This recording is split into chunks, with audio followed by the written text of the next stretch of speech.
इस कहानी की शुरुआत होते ही हमने एक औरत को देखा जिसे कि पीरियड्स आ जाते हैं, तो इसीलिए वो अपने पेट्स खरीदने के लिए एक गैस स्टेशन पर रुकती है। और जैसे ही वो गाड़ी से बाहर निकली उसे एक हवा का झोंका महसूस हुआ, लेकिन वो इस पर ध्यान ना देते हुए गैस स्टेशन के अंदर अपने पेट खरीदने चली गई और फिर उन्हें बाथरूम में जाकर इस्तेमाल करने लगी। लेकिन इतने में ही यहाँ कोई आ जाता है और उसके हाथ देखकर साफ पता लग रहा था कि ये इंसान तो नहीं है। इतने में ही उस आदमी ने बाथरूम का दरवाजा उखाड़ दिया और उसका चेहरा काफी खौफनाक था। ये एक वैम्पायर था, इसके भयानक नोकीले दांत थे और देखते ही ये वैम्पायर इस औरत का शिकार कर लेता है। इसके बाद कहानी प्रेजेंट टाइम में आती है, जहाँ पर हमने हैम नाम के एक कार मैकेनिक को देखा और हैम के गैराज के मालिक के पास कोई काम नहीं आ रहा था, तो इसीलिए हैम को देने के लिए उसके पास पैसे भी नहीं थे, तो वो उसे काम से निकाल देता है। इसीलिए हैम अपने बचे हुए पैसे लेकर वहाँ से निकल गया, लेकिन जॉब जाने से फिर भी बेचारा दुखी तो था ही। खैर अब इसके बाद वो रात में अपनी वाइफ से मिलने के बार में जाता है, क्योंकि इसकी बीवी जोड़ी यहाँ पर बारटेंडर का काम किया करती थी। खैर जब ये यहाँ आता है तो इसे यहाँ पर इसका दोस्त निक मिलता है, जो कि यहाँ पर दो लड़कियों को ड्रिंक की ट्रीट दे रहा था। खैर अब हैम अपनी वाइफ जोड़ी के साथ बात करने लगा, लेकिन तभी यहाँ पर एक आदमी आता है जो कि निक के साथ झगड़ा करने लगता। तो हैम लड़ाई शांत करने के लिए बीच में आता है, लेकिन जो घूंसा निक को लगने वाला था वो गलती से हैम को लग जाता है। बार का ओनर जोड़ी को गालियां बकने लगा कि ये सब तेरे हस्बैंड की वजह से हुआ है। तो गुस्से में जोड़ी ने भी अपना काम छोड़ दिया और जाने से पहले वो बार ओनर के सर पर एक बोतल फोड़ जाती है। अब जोड़ी को ये लग रहा था कि कोई नहीं, मेरी जॉब चली गई तो मेरे हस्बैंड हैम के पास तो काम है ही, लेकिन बाहर जाकर हैम जोड़ी को बता देता है कि मैंने भी काम छोड़ दिया है, यानी कि उसे काम से निकाल दिया है। ये सुनकर जोड़ी बहुत परेशान हो जाती है, क्योंकि आज इन्हें घर का किराया भरना था। अब ना तो इनके पास पैसे थे और ना ही अच्छी नौकरी, तो इसलिए ये दोनों अपने घर जाते हैं, सामान पैक करते हैं और घर छोड़कर यहाँ से जाने का फैसला कर लेते हैं। वहीं वो आदमी जो निक के साथ बैठा था वो अपनी कार में दो लड़कियों को बैठाकर कहीं ले जा रहा था, यानी यहाँ तो कोई भी लड़कियों को कहीं भी ले जा सकता है। खैर अब रास्ते में वो उसी गैस स्टेशन पर रुकता है जहाँ पर हैम काम किया करता था।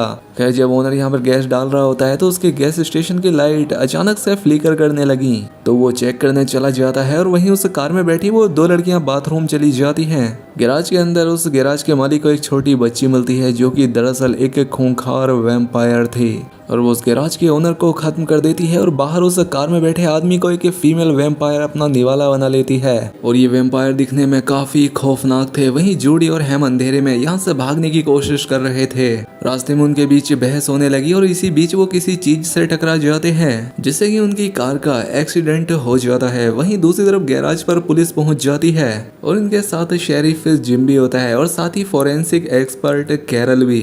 अब जो डॉक्टर कैरल होती है वो गैराज ओनर की बॉडी को देखकर काफी हैरान थी, क्योंकि उसकी बॉडी के पास खून के एक कतरे का नामो निशान भी नहीं था, यानी कि ना तो बॉडी के अंदर और ना ही आसपास। शेरिफ का मानना था कि किसी जानवर ने किया है, लेकिन कैरल समझ जाती है कि ये किसी वैम्पायर का काम है, क्योंकि उसने सुना था कि इस टाउन के अंदर वैम्पायर का खतरा बढ़ गया है और ऐसे कई सारे केसेस देखे गए हैं। खैर अब इसके बाद हमने एक और कपल को देखा जो कि जंगल में कैंपिंग करने आए हुए थे, लेकिन इनकी कैंपिंग अच्छी नहीं रहती, क्योंकि रात में जब ये अपना प्रोग्राम बना रहे होते हैं तभी यहाँ पर एक वैम्पायर आकर इन दोनों को खत्म कर देता है। वहीं दूसरी तरफ हमें हैम और जोडी को दिखाया गया, जो कि जिंदा थे और छोटी मोटी चोटें ही लगी थीं। अब वो कार से बाहर निकलकर देखने लगते हैं कि आखिर वो किस चीज से टकराए थे, तो इन्हें पता लगा कि शायद ये कोई इंसान था, क्योंकि उनकी कार के आगे कपड़े का एक पीस चिपका हुआ था और हम जानते हैं कि ये कोई इंसान तो नहीं होगा बल्कि ये वैम्पायर होगा और उन्होंने जानबूझकर ही ऐसा किया होगा। खैर जब आसपास वो देखते हैं तो उन्हें एक अबैंडन्ड ट्रेलर पार्क मिलता है। खैर यहाँ पर बहुत सारे ट्रेलर खड़े थे, जिससे हमें साफ पता लगता है कि यहाँ कभी ना कभी इंसान आए थे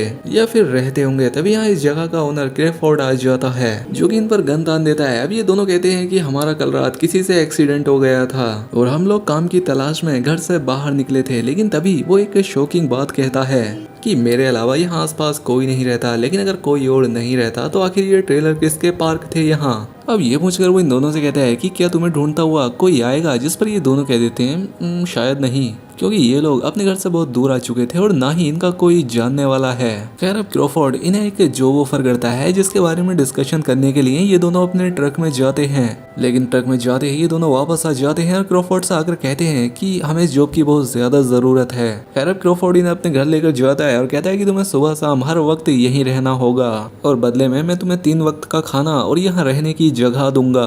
हैम उससे पूछता है तो फिर पैसों का क्या, जिस पर वो कहता है कि पैसों की भी चिंता मत करो। फिर क्रोफोर्ड उसे अपना घर दिखाने लगता है, जिस बीच हैम उससे उस ट्रेलर पार्क की कहानी भी पूछता है, जिस पर क्रोफोर्ड बताता है कि ये पार्क मेरे ब्रदर इन लॉ का था। इसके बाद हम पास्ट का एक सीन देखते हैं जहाँ हमने उसी बच्ची को देखा जिसने उस गैराज ओनर को खत्म किया था और जिसने उस कार वाले आदमी को खत्म किया था वो फीमेल वैम्पायर भी यही थी, जिसका नाम असल में ट्रेस है और ये क्रोफोर्ड की बहन हुआ करती थी। और जिस वैम्पायर ने टेंट के अंदर उस कपल को खत्म किया था वो क्रोफोर्ड का ब्रदर इन लॉ था। लेकिन किसी चीज के चलते हुआ ये है कि टेस, एडिसन और वो छोटी बच्ची यानी क्रोफोर्ड की भांजी ये किसी वजह से वैम्पायर बन गए हैं। साथ ही वो कहता है कि पहले ये पार्क बहुत चलता था लेकिन धीरे धीरे बंद हो गया। अब क्रोफोर्ड हैम का हाथ जोर से पकड़ते हुए कहता है कि गलती से भी कभी भी रात में बाहर मत जाना और बेसमेंट जैसी जगहों से भी दूर रहना। अब हैम ये सारी बात जाकर अपनी वाइफ को बताता है। वो उसे कहता है कि देखो डार्लिंग, मुझे ये काम ठीक नहीं लग रहा है और ना ही क्रोफोर्ड। लेकिन जूडी उससे कहती है कि देखो अगर हमने ये काम नहीं किया तो ना तो हमारे पास रहने की जगह है और ना ही खाने पीने के पैसे। जिसके बाद हैम को जूडी की बात माननी पड़ी और बाद में क्रोफोर्ड हैम को वो ट्रेलर्स भी दिखाता है। यही हमने जमीन पर एक स्केलेटन को भी देखा जो जला हुआ था। अब ये सब देखकर हैम बहुत ज्यादा डर गया था और वो क्रोफोर्ड से सब कुछ सच बताने को कहता है। लेकिन क्रोफोर्ड हैम को यहाँ पर सब कुछ समझाने दिखाने लाया था और जल्दी क्रोफोर्ड हैम को एक ट्रेलर खोल के दिखाता है जिससे हम समझ पाते हैं कि इनके अंदर वैम्पायर रहते हैं और वो सिर्फ रात को बाहर निकलते हैं। अब जो हैम था वो अभी भी वैम्पायर को देख के समझ नहीं रहा था कि यहाँ चल क्या रहा है, यानी कि ये स्केलेटन था ये भी एक वैम्पायर का ही था। और यहाँ पर हम जान पाते हैं कि सूरज के कांटेक्ट में आते ही ये वैम्पायर जल जाते थे, जबकि क्रोफोर्ड तो शुरू से ही हैम और जूडी को हिंट देता आ रहा था कि आखिर यहाँ क्या चल रहा है, लेकिन फिर भी ये दोनों इसकी बातों को समझ नहीं पाए थे। अब हैम यहाँ पर उससे कहता है कि मैं जूडी के साथ यहाँ से चला जाऊंगा, लेकिन क्रोफोर्ड कहता है कि तुम अब यहाँ से कहीं नहीं जा सकते क्योंकि अब सभी वैम्पायर्स ने तुम्हारी स्मेल को ले लिया है और अगर तुमने ऐसा करने की कोशिश की तो सभी वैम्पायर्स तुम्हारे पीछे आएंगे और खत्म कर देंगे। क्रोफोर्ड अब हैम को यहीं पर रुककर उसकी हेल्प करने को कहता है और साथ ही उससे सभी वैम्पायर को सेफ रखना होगा।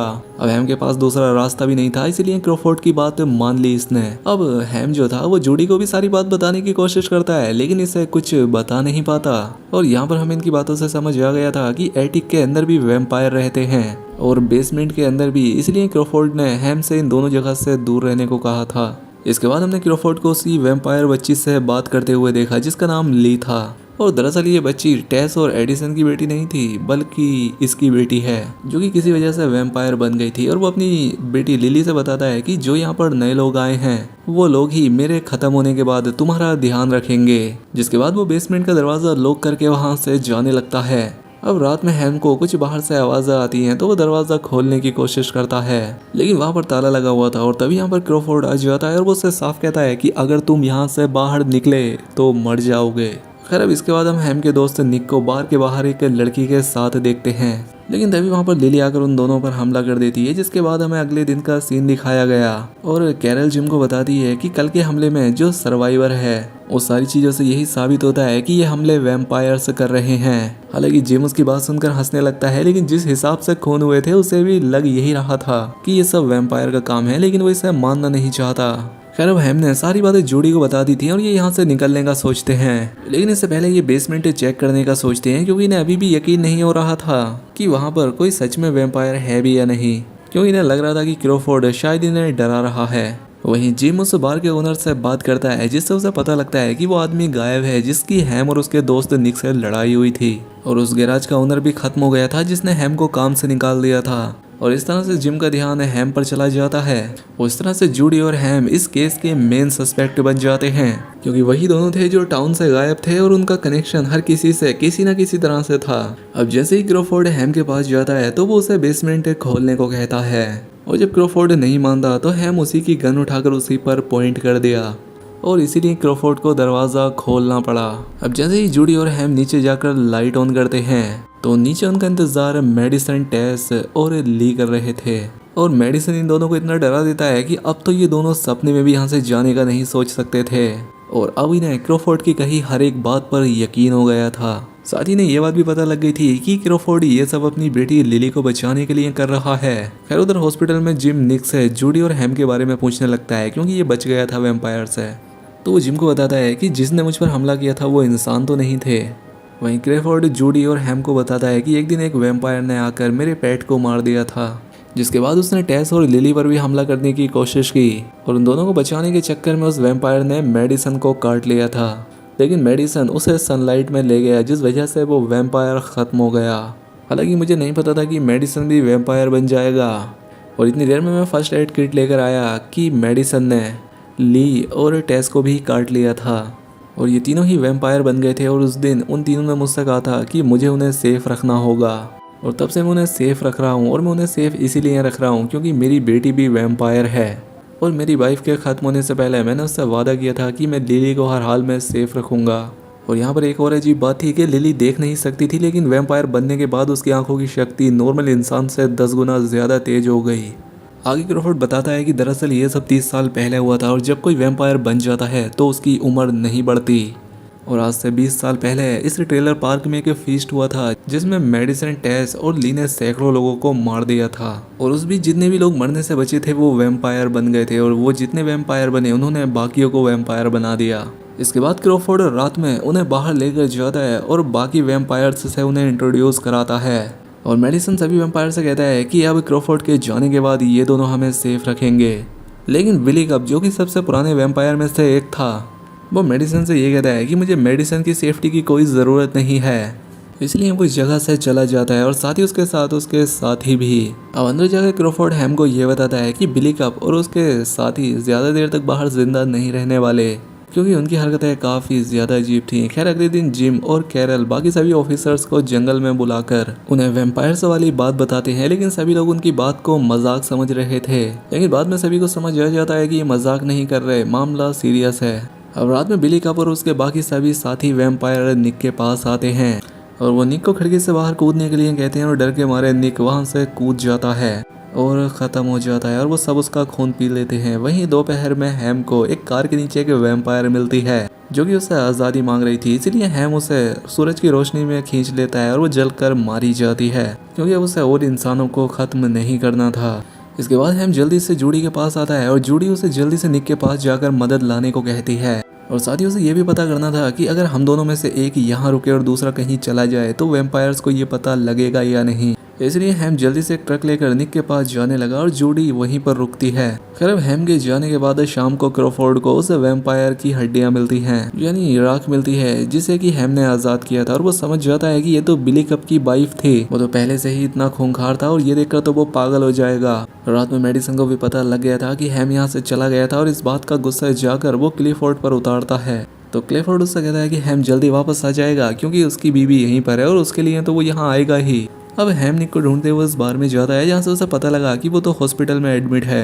अब हैम यहाँ से जैसे ही बाहर निकलता है उसे 2 पुलिस ऑफिसर अरेस्ट कर लेते हैं और जैसे ही वो उसे कार में बिठाकर जिम के पास ले जा रहे थे कि तभी यहाँ मेडिसन ने आकर उन दोनों ऑफिसर्स को मार डाला। वो हैम से कहता है कि ये तुम्हारा आखिरी मौका है और अगर तुम वापस नहीं गए तो मैं जूडी को भी खत्म कर दूंगा। तो हैम कहता है कि मैं जल्दी वापस चला जाऊंगा, जिसके बाद मेडिसन यहाँ से चला गया।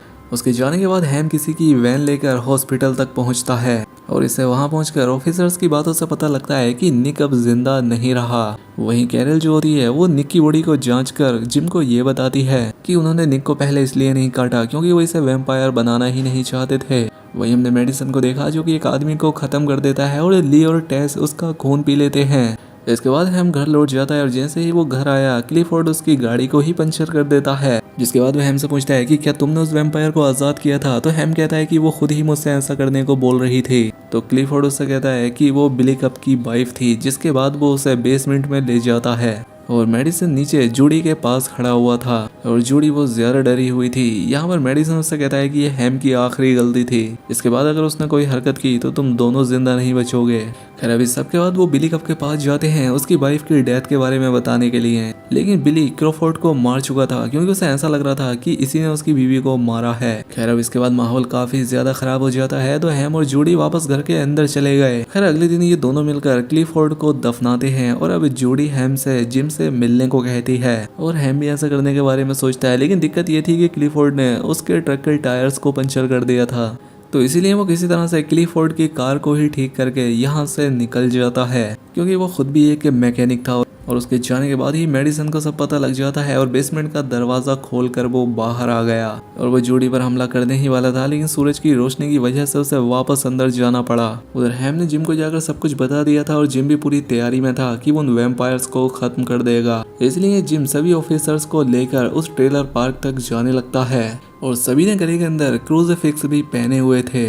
यहाँ पर हम सभी को बताता है कि वहाँ ढेर सारे वैम्पायर रहते हैं और उन्हें सुबह सूरज की रोशनी में मारना ठीक रहेगा। खैर अब सुबह ये सभी ऑफिसर्स पार्क में पहुंच जाते हैं और अब ये सभी लोग मिलकर एक एक करके उन वैम्पायर्स को मारना शुरू कर देते हैं। और अच्छी बात ये थी कि जूडी भी एकदम सेफ थी। वहीं अंदर होता ये है कि जो मेडिसन होता है वो काफी सेल्फिश निकला और टेस और लिली को छोड़कर ही भाग जाता है और टेस लिली को इस सब का जिम्मेदार बताने लगती है। इसलिए लिली गुस्से में टेस को धक्का देकर बाहर भेज देती है और टेस भी जलकर मारी जाती है। इसके बाद ये सभी ऑफिसर्स गैराज में जाते हैं जहां पर कि बहुत सारे वैम्पायर छिपे हुए थे जो कि इन पर हमला कर देते हैं। इसमें काफी सारे ऑफिसर मारे गए थे, लेकिन फिर भी जिम और कैरल उन वैम्पायर्स को खत्म करने में कामयाब हो जाते हैं।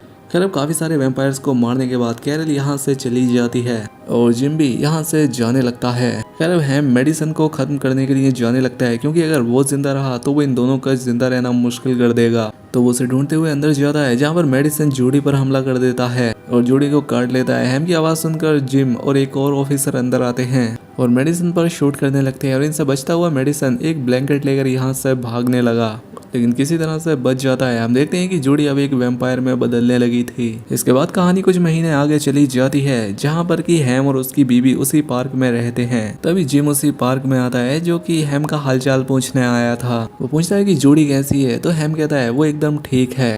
और ये बात सुनकर जिम वहाँ से चला जाता है और तभी हम देखते हैं कि जूडी गैराज में थी और अब वो एक खतरनाक वैम्पायर बन चुकी है, यानी अब वो भी लोगों का शिकार करती होगी। मूवी का आखिरी सीन में मेडिसन को देखते हैं जो कि कार से कहीं जा रहा होता है, जिससे हमें ये समझ आ जाता है कि मेडिसन वैन में छिपकर भाग गया था और शायद मेडिसन आगे अपना बदला लेने के लिए जूडी और हैम के पास वापस आएगा। लेकिन अब हैम के पास खुद उसकी बीवी जूडी है जो कि एक वैम्पायर है और वो उसकी भी रक्षा करती है। और यहाँ पर हमने ये भी देखा था कि लिली जिंदा थी और वो कुछ नहीं कर रही थी। अब या तो ऐसा हो सकता है कि उसे भी मार दिया गया हो या वो जिंदा हो जिसकी रक्षा अब हैम कर रहा हो और उसे बेसमेंट में ही सेफ रखेगा, क्योंकि उसने क्रोफोर्ड से वादा किया था। और यहीं पर ये फिल्म खत्म हो जाती है। तो दोस्तों आपको ये वीडियो कैसी लगी हमें कमेंट करके जरूर बताएं। चैनल पर पहली बार आए हैं तो सब्सक्राइब कर लें। मिलते हैं अगली शानदार वीडियो में।